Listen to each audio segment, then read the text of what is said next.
विकटोत्कटसुन्दरदन्तिमुखं भुजगेन्द्रसुसर्पगदाभरणं गजनीलगजेन्द्रगणाधिपतिं प्रणतोऽस्मि विनायकहस्तिमुखम्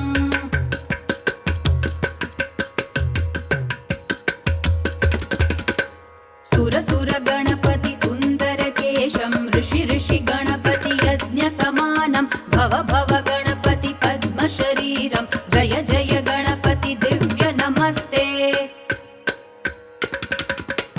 गजमुखवक्त्रं गिरिजापुत्रं गणगुणमित्रं गणपतिमीशप्रियं गणपतिमीशप्रियं गणपतिमीशप्रियं करधृतपरशुं कङ्कणपाणिं कबलितपद्मरुचिं सुरपतिवन्द्यं सुन्दरनृत्यं सुरचितमणिमकुटं प्रणम